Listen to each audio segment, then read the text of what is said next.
Hi everyone, my name is Kendrick and welcome to Travel Live Free. Today I am interviewing Stephanie C. So welcome, Steph.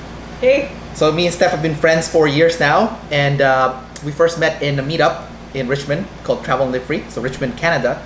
And Stephanie has been traveling around the world since we first met, and she has now been to 101 countries.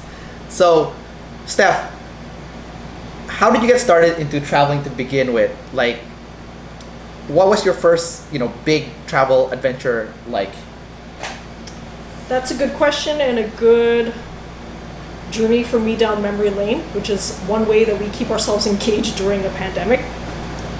I think for me, traveling represented more of an inner journey than an outer journey. So at the time, I had many changes happening with my health, my mental health, and I knew I needed something different, something adventurous to learn about myself. And to me, traveling had been something that I had done since I was very young. So my parents are immigrants to Canada. I was born in Canada, but ever since I was a newborn, I had a passport. As immigrant parents tend to do, they bring you back to their home country. So Hong Kong was my first of many trips back to that country of Hong Kong. I had always liked the concept of traveling, and I learned to love it when I realized what was happening when I was 12 or so. But life got in the way, and I did the typical thing that I should do as an Asian. I studied hard, I had the good job, but I was really unhappy, and the more I worked, the more my health suffered, both physical and mental. And after a while, I had an injury that forced me out of the workforce for at least a year while I was rehabbing. And during that rehab, it actually mirrors this pandemic a lot, where you have a lot of time to yourself to think about what's going on.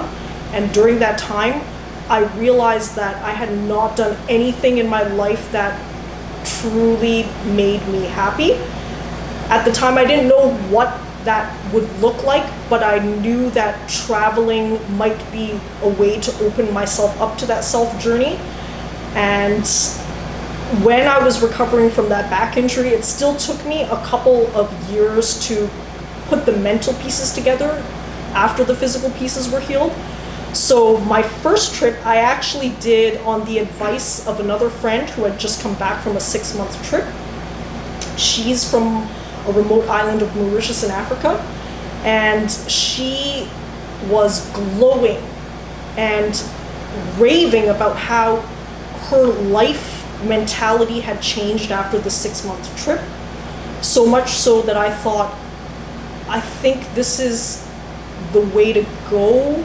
I don't know necessarily that it has the answers, but it's a definite starting point. So that summer was the first trip that I thought, I want to go somewhere adventurous, but I still am green at this whole adventure traveling thing. So let me do adventure in the safest way possible. My first major backpacking trip was actually a cruise through the Panama Canal. Oh, okay. But what it did was it took me to some of these places where the culture was completely different than what I had been used to. And on that trip, I actually visited a remote village of Embera native people, and having that experience with largely culturally authentic tribes was the impetus I needed to know that life can be very different, and it depends a lot on your previous experiences and upbringing, but that there's a larger world that I want to explore, especially when I visited the village and I heard the music and watched how they interacted with their natural environment, the fruits, the animals. I just knew that they knew something about life that I wanted to learn, and that was what I was seeking, and I'm still seeking today. So, one of the biggest obstacles to people traveling or who wants to travel around the world is money. So how do you overcome the excuse or obstacle where people say, oh, I can't afford to travel, it's too expensive? Like, how did you afford it, Well, I have a very adventurous way of affording my travels. I'm willing to do very extreme things if I know that those extreme things are for a purpose. So I always tell an adventurous story of how in Uganda there's a excursion called gorilla trekking, which is one of the most expensive animal excursions that you can go on. And I at first mistakenly thought that it was out of my budget. Didn't think about it until I landed in Europe, which was my starting point before my whole African odyssey through 13 countries, including Uganda. And then I decided suddenly that, you know what, this is a once in a lifetime experience. I hadn't budgeted for it, but I think I gotta make this work. So what I actually did is for 6 weeks in Europe, I looked at what I could reasonably cut out to save money for this trek. So what I did was I actually slept wherever I could. I cut out my entire accommodation budget. I slept on park benches, I slept in museums, I slept in castles, and I kept it right on the edge of people not bothering me, but me being able to still have the trip that I wanted. So that seems very extreme, but that's a metaphor for things where I tell people that most likely you are going to have to make some concessions. So for example, when I'm at home here in Vancouver, I live at home and I try to save money every other way possible. So I take public transit and I walk. Every other material possession, you could say, I've cut that budget down to zero and I defer it all to traveling. And I'm not saying that people need to be necessarily as extreme as that, but what it might take is for you to evaluate where you're spending money in your life and evaluate how you can make changes to what you're spending so that you spend less on things that are not important to you and more on things that are. And for me, I know that, for example, Kendrick is the expert in finding creative ways to earn money, so he's the one that you can listen to for that. I'm more about how to save money and how to not spend on things that you actually don't really like. So for me, owning a house is not important, then I live at home. And in Vancouver, housing easily makes up more than half of people's income costs. More than half, yeah. More than half. So any place where you can save, if you have the opportunity, do that, because I always look at it as you have a greater goal. If you truly want to adventure travel, I'm sure the average person in a developed country can find a couple of places where they can cut in order to accommodate that. That's a really good tip, although I think a lot of that might be a little bit too extreme for a lot of people. Yes. So I you know my opinion when it comes to your Europe trip, which I think it's quite extreme. Yes. I don't think I'll ever do any of that. But with that being said, that was the only time you did it. Later on, basically what you started doing was more couch surfing. Yes. That's a little bit less extreme for most people. I think most people can also do it. So how do you get started with couch surfing and how do you make sure you stay safe? Because, you know, especially for female travelers, couch surfing, especially if you're not more assertive, like you're pretty aggressive and assertive as a person. Mm-hmm. So how can they succeed with couch surfing in order to get, you know, accommodation and get to know the locals at the same time? Okay. How do you get started? Like a lot of people don't even have any references, you know? Okay. So with couch surfing, I'm going to be very straight up with you. Like anything in life, people use the platform for their own purposes. And if you're lucky, people will be very straight up about what their purposes are. A lot of people are there to make cultural connections. A lot of people are there to learn about each other and about each other's countries and have a cultural, educational, experiential exchange. And then some people are looking for something else. So this, again, might seem a bit extreme, but what I write directly on my profile is I actually let people know exactly why I'm there. So for me, couch surfing is about a cultural exchange. Couch surfing is about, for me, staying in budget, making sure that I keep my costs under control. And couch surfing for me, I've sometimes had to say straight up that I'm not exchanging sexual favors for hosts. So again, I tend to be more of the assertive type, so I'm very clear about what I am and what I am not about. Some people treat it more flexibly, so they're okay with having romantic liaisons while they're on the road, as long as it's not expected. And generally speaking, for the situations that I've come across, if you're clear about what you're doing, you'll usually find hosts that respect you. And one of the good things about adding on your profile what you're all about is that people can then select you out if you're not a match. So yes, some people can be there to make romantic connections, some people can be there for other reasons, and if they're there for those reasons, they'll also seek out other people who are there for those reasons. So if you make it clear on your profile what you're about, then you are a lot less likely to run into situations where someone thought you were offering something that you were not offering. And a lot of those dangerous situations or aggression that you might have otherwise been susceptible to, you can avoid that just by being clear and honest in your profile about what you're there for. What percentage would you say do you get propositioned for sexual exchanges when you couch surf? Because I think, that's a lot of fear for a lot of female travelers, right? It's like, oh yeah, you need to make that exchange. Like what percentage? Was it 10% of the people that you stayed with? 20%? Like that would actually proposition me? Yeah. I would say that, to be honest, it's 0%. 0%? It's actually 0%. It is that they would let me make it be known that I'm comfortable with such a situation. So I've never had anybody push or be aggressive with me, but I think part of the thing is that I already eliminate what you would call the really high risk people by being very clear on my profile about what I am and what I'm not about. So generally speaking, you can actually already tell if someone is more interested in just the sexual favors, because they'll say things like, oh, my arrangement is I only have the one bed to share. Or some will offer you the option one bed, or you can choose a couch. And if you're very clear on what you're looking for, you can say either I want a couch, or you can say if we share a bed, I want to be very clear with you that it is just for sleeping arrangement purposes, that this is not for sexual favors. So the running thread for this, and actually to be honest, all interactions where you could have that potential question, is just you have to be clear with your intentions. And I'm sure people could run into a situation where they are being propositioned. It would be very wise, I think, for you to just be clear with, if it's a no, it's a no. And I mean, if you're attracted to the person and you want to do it, you're an adult, you can feel free to do that.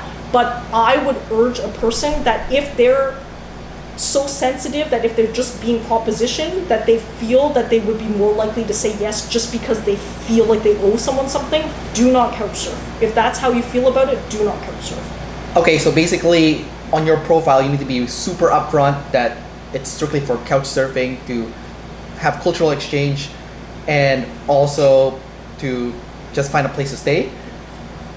And what was the second part?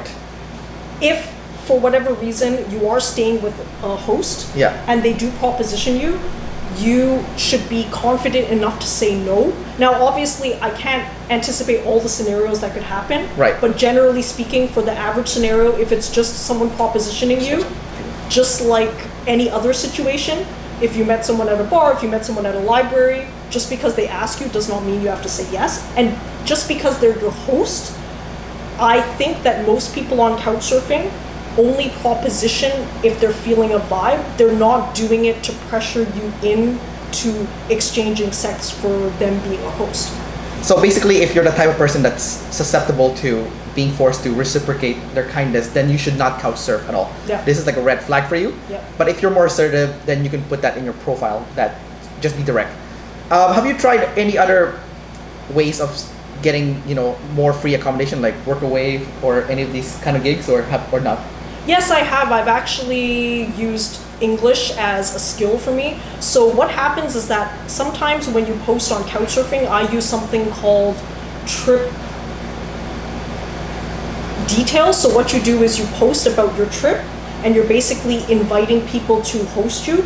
Because the other way on couchsurfing is that you could actually contact individual hosts, and that's where you can maybe pick to stay with women if you're a woman and you feel more comfortable that way. Yeah. But if you have a trip details, what you do is that you're actually telling people you're going to be in a certain city or a certain area from what day to what day, and then people can actually contact you back with their host arrangements. And just from doing that, I've actually had people contact me asking me if I'm interested in teaching English. So for example, in Haiti, I had a private school owner contacted me and asking me if I would like to teach English in exchange for a room. And in that particular situation, I thought that it would be a very enriching experience for me to teach kids in Haiti. Was it? Yes, it was actually. I really enjoyed it. I'm not naturally someone who has an affinity with kids all the time, but I think that on one-off situations, I can definitely provide a different perspective than what they're learning. And I think that especially in countries where they don't necessarily associate, for example, an Asian-speaking person as being fluent in English, that also widens their perspective so that they know that the world actually has a lot of nuance, a lot of creativity, a lot of different scenarios than what they would naturally expect. I think that's really good because in Haiti most people are black, right? Yeah. And then they see like this Asian person teaching them English, and they're like, oh, okay, so it's okay for us too to be competent in English, and just like it's not just a language just for people who live in the U.S. or the U.K. or Australia or New Zealand, So. The three biggest expenses when it comes to traveling is accommodation, which we just covered with your advice to use more couch surfing, and also to do some volunteer work. The second one would be transportation, specifically flights and transportation once you're in the country, like taxis or whatever. So how do you reduce the cost of flights and taxis, would you say? Or even trains? Or even trains. So what I do is I actually concentrate more on the long haul buses. Yeah. So normally I actually like the pace of bus travel once you're in a country, because I think it goes fast enough that you obviously get there in a timely manner, but slow enough that you can absorb things. I mean, sometimes trains are also a good option. Yeah. But for example, in Europe, I actually did more overnight buses because it also helps you have one night of accommodation. Yeah. Now, obviously, you have to be a relatively good sleeper. So people who are already finicky when they have a nice, comfortable bed, they might have to think twice. But I am an easy sleeper. There have been times where I've fallen asleep on places that you'd be like, what the fuck? For example, on the Okavango Delta in Africa is a beautiful delta riverbed where you have wild animals sipping water right next to you, elephants with their ivory tusks and ginormous legs right next to you, and I somehow fell asleep on a log while watching them. So I'm the type of person who could fall asleep on a hard log in the middle of a delta surrounded by wild elephants. But not everybody can do that. So I'm using that example to show that I can sleep anywhere. Yeah. So I often utilize the overnight buses as a way to transport you somewhere and also to have a night of accommodation. Okay, so that won't work for people like me because I'm a horrible sleeper. I can't even sleep in a comfortable bed. So that's like it's not like I've never slept in a bus, but those sleep are awful. I don't feel rested afterwards. Cruises then? How about cruise? Yeah, cruises are awesome. I sleep really good in cruises. Yeah. Okay, so let's talk about the biggest transportation, international flights. How do you reduce the cost for that for you? So for me, I've used combinations. I've used some of the techniques that Kendrick suggests, which is point hacking. Yeah. But I'm admittedly a lot less concentrated on point hacking. What I normally do is I go for flight deals, and I basically follow the deals. So for example, I know I ain't the biggest fan of Trump, but he was actually a really big boon to adventure travelers because what he did was he made the US so volatile for certain countries to travel through that only certain kinds of people could utilize the US as a hub point. So for example, Canadians like me. So I would find a lot of cheap travel down to Central America, South America that hubbed through the US. And I would have no problems going through. It was cheaper when you did that? It was much cheaper. So for example, there was one time where I could fly down to Central America for cheaper than using aeroplan points. How much was your flight to Central America? I think it was $200 round trip, something From like Vancouver? that. From Vancouver, yeah. 200 round trip? Yeah. That is ridiculous. Yes. But how much did you, was it a specific date that you had to return though? Like you had like a set window? So basically what I did was I'm very open-ended in that sense. So I'm able to drag a trip longer. I have time to play with. So what I do is I follow the deals. So I obviously have goals because I've been to 101 countries. So I like the variety of different countries, different continents. But I also know that if something's cheap, you go for it. So when I saw that $200 deal, it wasn't necessarily my first choice trip. But since I saw that there was a window to play with, I also looked at the other pieces that were available. There were some overland trips that went to all of the Central American countries. So then I paired those together. So you joined a tour then? For that one, I joined a tour, but I did a lot of my own hitchhiking in between the major points. In Central America? Yes. What happens is a lot of the tours, they can provide you the major infrastructure you're getting from city to city, and you have your accommodation. But then in between, day to day, you have a lot of free time, and that's where you have to be resourceful, because sometimes if you want, you can join the bigger group. Maybe you have a resourceful person who plans a day-to-day trip, but then for me, I'm usually that resourceful person, so I'll look for my own excursions day to day. And then sometimes you're hitchhiking, sometimes you're snorkeling with whales, sharks. How was it like in those more dangerous countries like Honduras, you know? Did you feel like it was dangerous when you went there, or it's not so bad? To me, my default setting is something wise that another couch surfer imparted on me, which is if it's a modern country and it hasn't imploded, it means it has enough structure for people to be living day to day. So you might hear about El Salvador having the highest per capita murder rate. Yeah, Honduras too. Generally speaking, in those countries, people still live and have a day-to-day vibe. Right. So although the murder rate is high, it's not that everyone who lands in the country is immediately murdered on site. Yeah, not like 1 out of 100 would get stabbed. Yeah, exactly. Actually, if you, for example, stay with organized tours, you can make sure that you have some structure. What if they're traveling independently? If they're traveling independently, which is partially what I do too, for example, if I'm in a city, I'm going off on my own. Right. What I'll make sure I do is that I'll extract information from trusted people. So for example, if you're staying in a hostel, if you're staying in a hotel, you would ask them, locals who are there, where are the places I have to avoid? Because in those cities, there are going to be what they call high-risk neighborhoods. Yeah. And you want to avoid those neighborhoods, or at least avoid the very dangerous nighttime hours. From traveling to 101 countries, I've noticed that a lot of crime on travelers and tourists is self-inflicted. So they go and get drunk at nighttime, where they're already not in the right state of mind, and they're surrounded by people who know they're tourists. So a lot of crime, pickpocketing, and even sexual assault occurs when you're not in the right state of mind. So my rule that's kept me safe is stay away from anything mind-altering. I mean, do it on your own time, do it if you feel you must, but I think the easiest way to stay safe is that you avoid partying late at night, and you avoid drinking and any mind-altering substances late at night. Okay, that makes a lot of sense. You know, a lot of people, they do get themselves in that, you know, situation where they do get in trouble.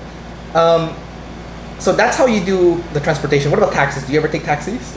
I do sometimes, but I limit them to shore excursions from cruises, and the reason why is this. For cruises, they have a very specific industry. They have, let's say, anywhere from a couple thousand people to tens of thousands of people if there are multiple ships in any given port.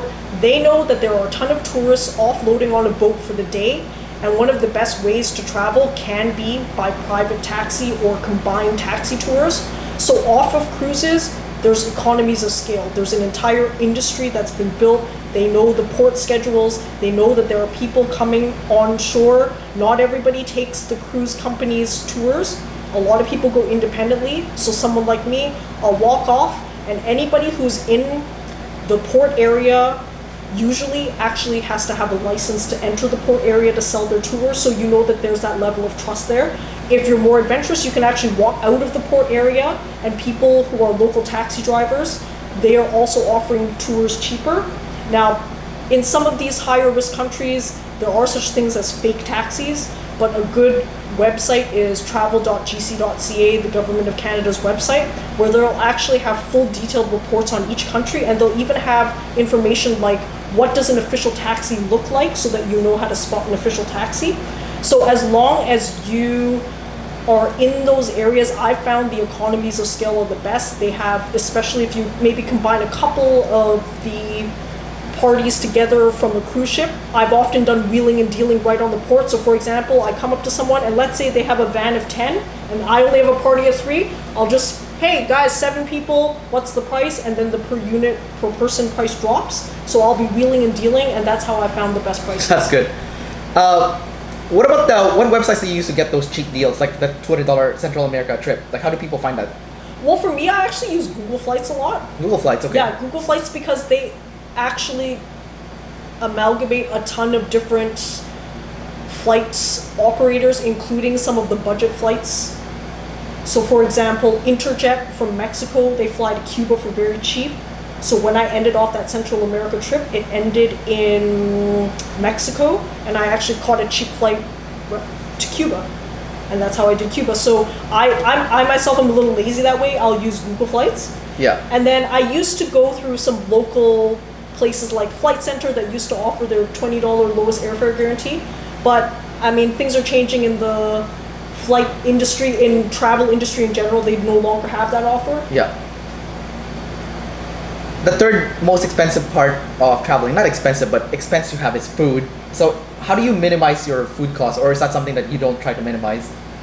That's something that I found that in developing countries is largely reasonable, especially compared to a city like Vancouver. Yeah, so for sure. I actually eat a lot of street food. I don't eat at restaurants. I do street food, fast food, but it's not necessarily junk food. So they have a lot of healthier choices. When I'm in countries that have vegetarian options, I tend to stick to them, but I've admitted that I'm a largely opportunistic vegetarian. So if it's cheap and easy for me to eat vegetables, I'll do that. But if it's cheaper and easier for me to eat meat, I'll do that. So this is something that I can do because I know my body well. My body, I guess through all of this adventure traveling, trained it to be very flexible so that it can function on a lot of sleep or no sleep. A random schedule, it can function on this kind of food, that kind of food, and it's something that I've told myself I can make up for it because I'm still younger, I don't have many health problems, and I can also rest up when I'm back home in Vancouver. So that's something that I save a lot of money on. I have a strong stomach, so I'm adventurous with food. I'm comfortable with street food. I usually stick though with fully cooked things for street food, and that helps keep you safe if you want to venture into street food options. So that's good advice for people with strong stomachs. Yes. I'm the king of food poisoning, so okay. so that for me, that's not something I would do. Yeah. But it's not like I've never tried it. I have eaten street food like pretty much everywhere, you know. But I have to be really careful. Like if I know the country has food that's not as sanitary, then I have to stick to cooked vegetables. Otherwise, I'm gonna be dead. Like I've gotten food poisoned so many times. So, you know, just you have to know yourself before you travel. Okay, so we got the first obstacle out of the way, which is cost of travel. What about the other fear, safety? So, you know, a lot of people are fear mongering, or they're scared something's gonna happen. Like I run a travel meetup in Richmond, and there's a guy that comes, he's fear mongering everyone all the time. So you don't want to be one of those people that fear mongers left and right. You need to get the facts straight and then make a decision based on the facts. So how do you keep yourself safe when you travel so that no harm comes to you, whether that be violence or sexual assault or any of that stuff? I know I sound like I work for the Canadian government. I promise I don't. But I use the resource called travel.gc.ca because they have the intel. They basically take our tax dollars and they turn it into relationships with other countries, intelligence gathering, and they summarize all of their collective information that they share with their Five Eyes allies into a report on each country. And they have the risk matrix system. I think people are very clear on that now because they know that the government has placed what we would call a soft travel ban, which is they've recommended against non-essential travel to any country in the world. This is actually the first time in history they've ever done that. So as you can see, adventure travelers like us are grounded from travel for now. Yeah. Now, I would say that although I'm consistently trying to convince myself out of it because I love to adventure travel, I normally stick to the government's recommendations. So I travel to countries that the government has normally deemed still high risk, but okay to travel to, because that also means you can obtain travel insurance. Nowadays, there's a lot of contentious issues about travel insurance as well. So my own litmus test is if I can obtain travel insurance to the country, that also goes hand in hand with the countries that the government has basically green-lit for the travel insurance, then I can go to that country. And that will include many adventurous countries like the Middle East, Egypt, Africa.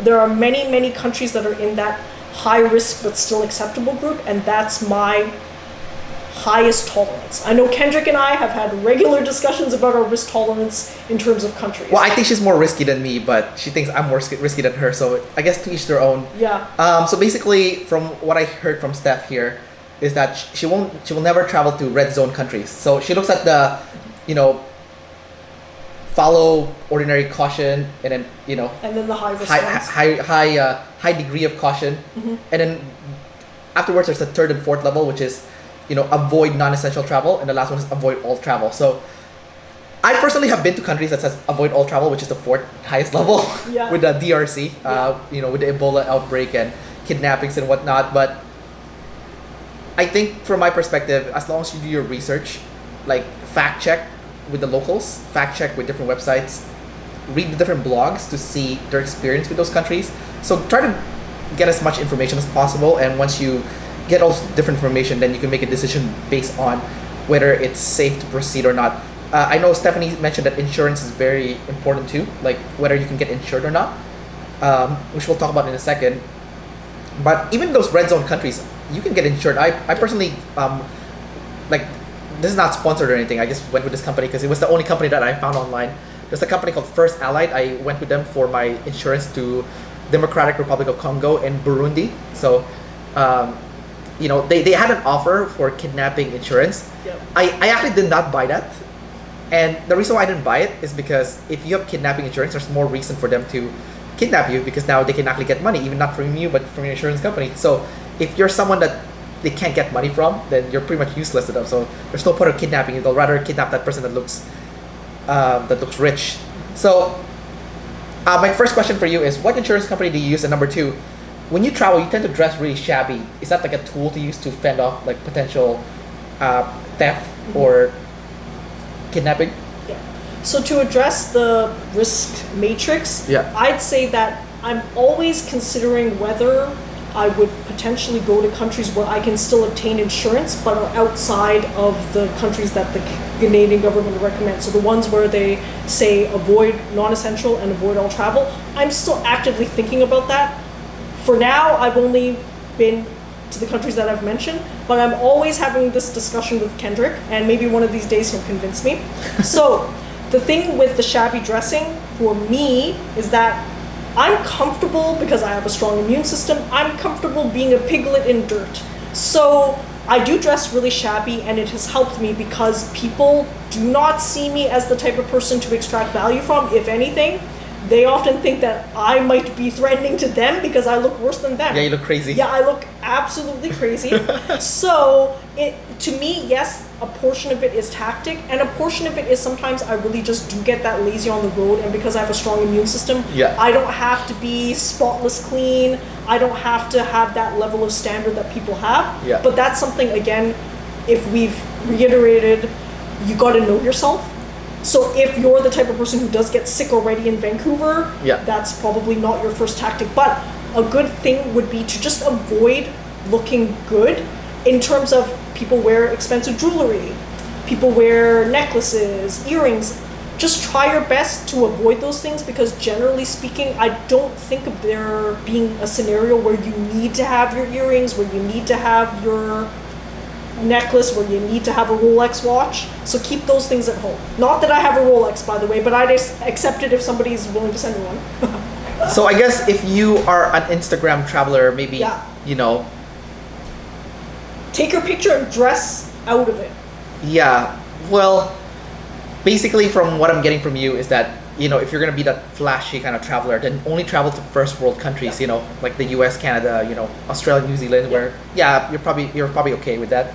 But if you're going to go to Africa, you know, parts of Asia where there's a lot of theft, Middle East, you know, that's probably not. Europe has so much theft, you know, so even though Europe is a developed country, developed nation, developed continent, there's a lot of theft there. So even in Europe, I would not feel safe having my valuables. The most dangerous country I've ever been to is Italy. So very ironic. Yeah, Speaking yes. like, especially since I've been to like, you know, Democratic Republic of Congo, Venezuela, you know, I've been to like a lot of sketchy places, and the only place where I was threatened was in Italy, which is a first world country supposedly. So, you know, definitely there's a lot of irony in the world, and, you know, do your research first, you know. Now, we covered safety and we covered money.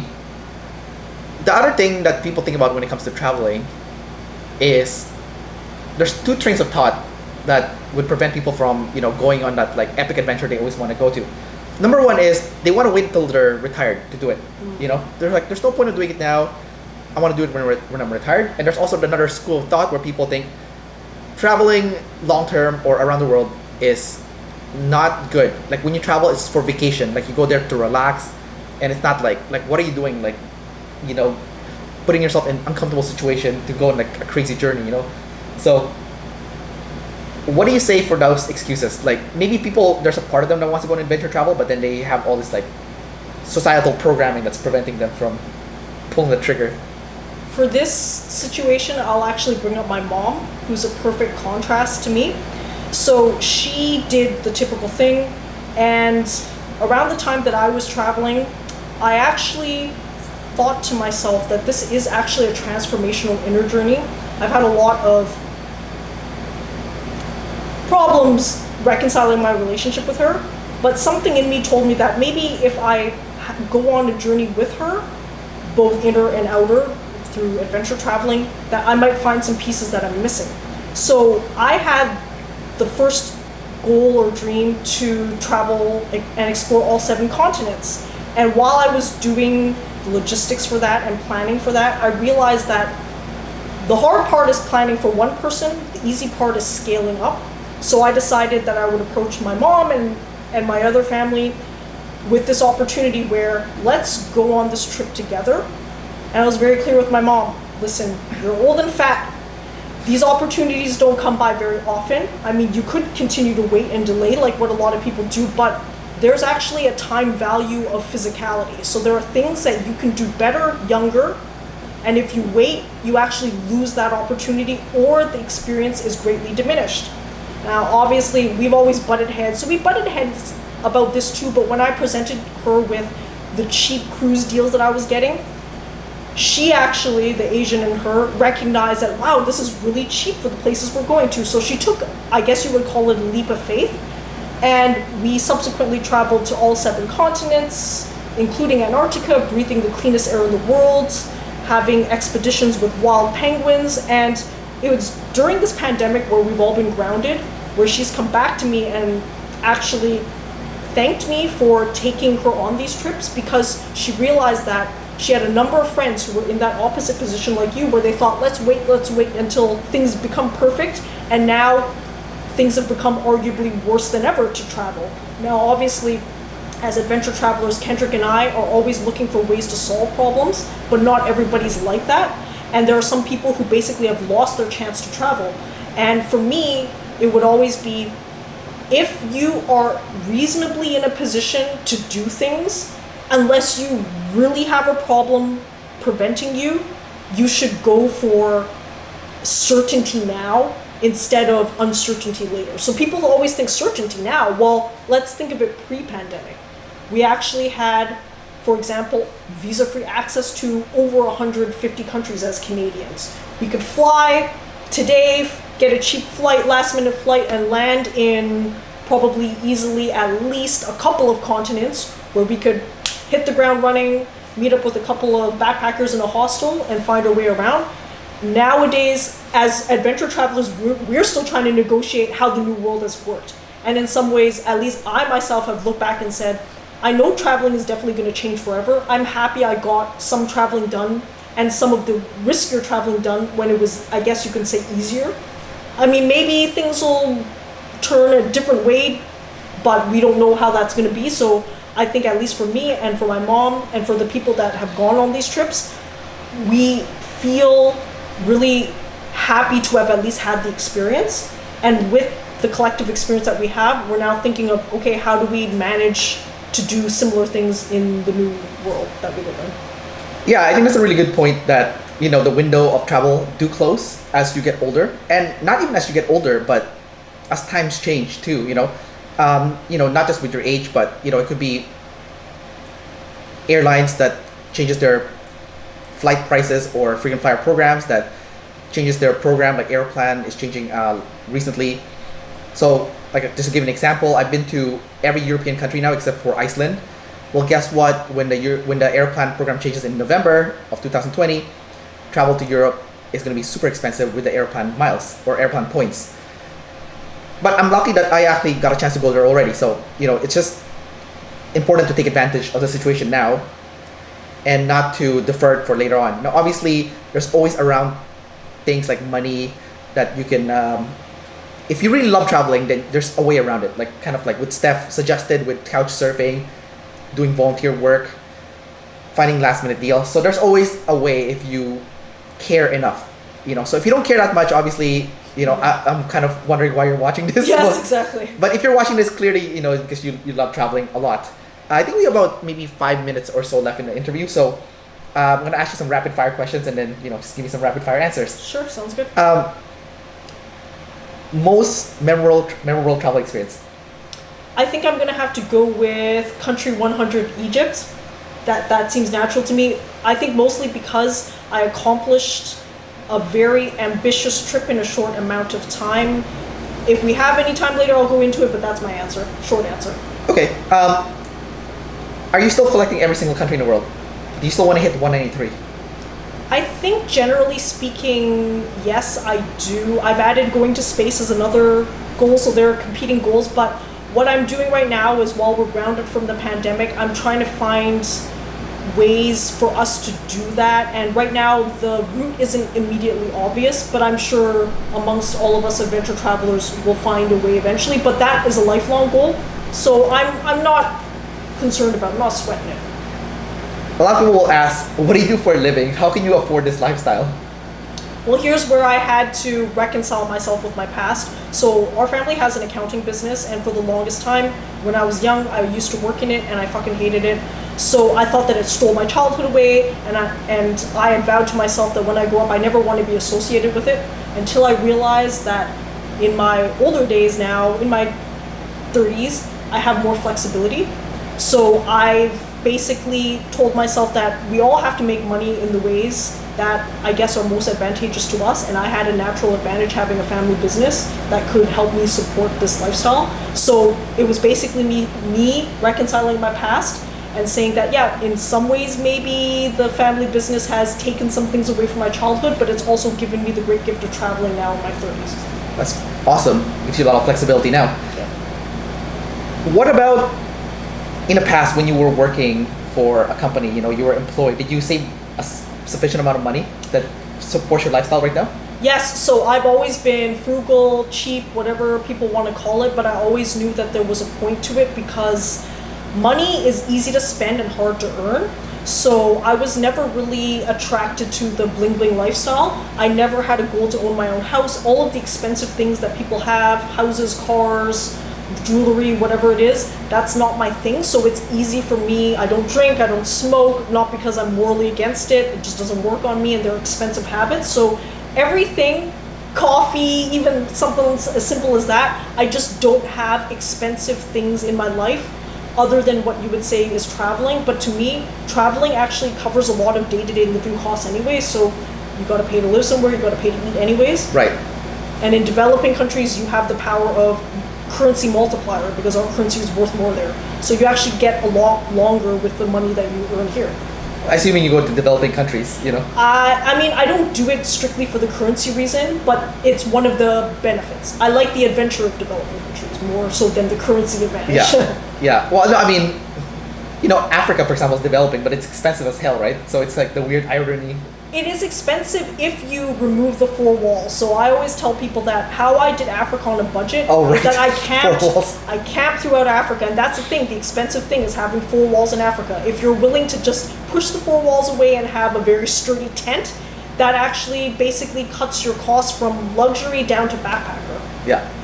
I guess not everyone wants to do that though. I don't want. I hated doing those eco kind of like I did it in Rwanda. I hated it, but I did it for 4 months. I'd rather get a second job and save money and then do it with four walls than her method. But there's more than one way to there's more than one way to do it, right? Yeah, so, exactly.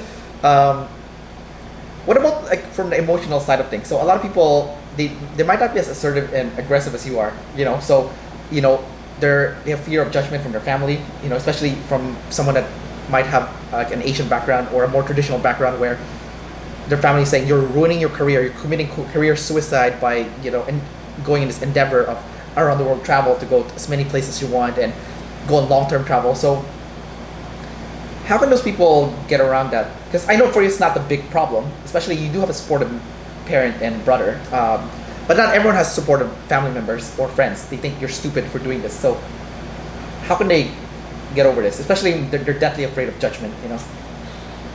This one is hard because I would just say get over it, but I know it's easier said than done.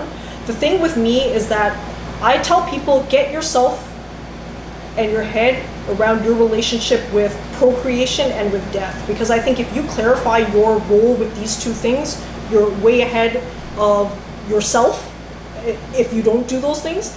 And for me, for example, I'm easy because I knew that I don't want kids. I knew that young, so that meant that every single dollar, every single moment I was spending towards my own goals and dreams.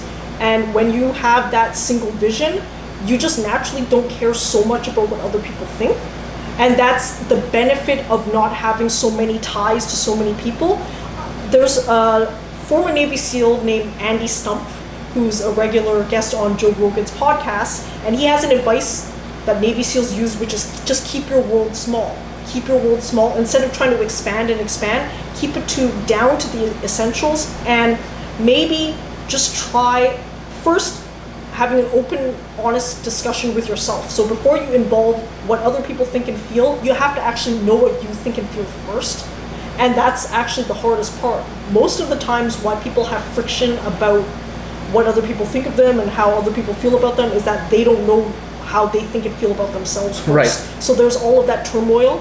And I think if you start on the journey of really, really asking yourself those questions, that's the first step. So when I mean asking yourself those questions, I mean going through a phase where, for example, starting from this moment, every single thought that comes in my head, I'm going to actively question, why am I thinking this? Why? And just keep following it for a whole day. And you might find after a day, 2 days, 7 days, that literally none of your thoughts are your own thoughts. And when you actually apply critical thought to them, you're thinking, okay, oh, today, whoever at work said something to me. I would always say, why the fuck do I care what whoever thinks? Who made whoever that important? In some ways, you're the one who gave the person that power, right? Right, that's true. Right? Who cares what Nancy thinks? I don't give a fuck about Nancy. Nancy's an expert in your life? So I just usually, I know it sounds like you're being very aggressive towards people, but you're doing it mentally. You don't have to go and confront Nancy or Sam or whoever. Yeah. Do it in your head. And once you start critically assessing those parts, I think you'll at least find their grip lessening on you. Yeah. And maybe it's just that little lessening that you need to then push it off. Okay, so we got 2 minutes left, so a few more rapid questions and we're done. So, top 5 favorite countries and, one favorite thing for each of them. Okay, so I will say Panama. I like the Embera village, and it was my first adventure travel trip. Colombia for the same reason. South Africa because my big 5 culminated in a leopard, and that took me 13 countries in 4 months. Yes. Took me 3 safaris. Yeah, there we go. I was 33 safaris, so that's why. It was right beside us too. Yeah, exactly. So Egypt because it's country 100. Yeah. And what's another one? Egypt is country 100. What's another one? What about Uganda, the gorillas? Would you say that's up there or no? Yeah, you know what? Yeah, we'll do that. You'll go. And the thing is that if you ask someone who's been to so many countries what their country favorite is, I bet I could add one now and then I could take one away. So it changes every day. I do share your notion with that because most of my favorite experience has been in Africa and South America. Yeah. It's those 2 continents are magical. Yeah. All right, Steph. So just to wrap up this interview, what final message do you have to people that wants to get started but they don't know what to start? There's a lot of things that's muddling their mind, and how can they start? Something quick, Okay, you're gonna die. Know that you're gonna die, and that's important because once you realize that it could happen at any time, you have a sense of urgency, and that sense of urgency motivates you to really critically look at your life and ask yourself, what do I truly fucking want in this life? And when you have that motivation, that starts a self-journey that I hope includes travel, but at the very least, it will help you at least get some sense of direction. But for me, most of the people who started traveling were because they they knew they were going to die, and they knew that there is actually a time clock with all this stuff, so that they had the motivation to get started, and that's what basically encouraged them throughout the whole trip. All right, Steph, so thanks for doing this interview and giving people valuable tips on traveling. I just want to let people know, though, that right now it is the pandemic, and I don't personally recommend traveling. Like, even me, I'm a hardcore traveler, and I'm not traveling right now. But now is a good time to plan to travel for the future, though. You know, like finding out the best deals maybe next year, which I do think travel will be possible next year, especially with the record speed that they're trying to get the vaccine out. I do think mankind is going to reach a new heights when it comes to releasing a vaccine. So I have a positive view of the future. I know Stephanie's a little bit more pessimistic, Yes. but it's all good. There's nothing wrong with that. Regardless, travel will be possible again. So now is a good time to plan, save money, and figure out where you want to go, how you're going to make it happen, and how you can bust through those obstacles. All right, so thanks everyone, and thanks again to Steph. Yeah, thank you.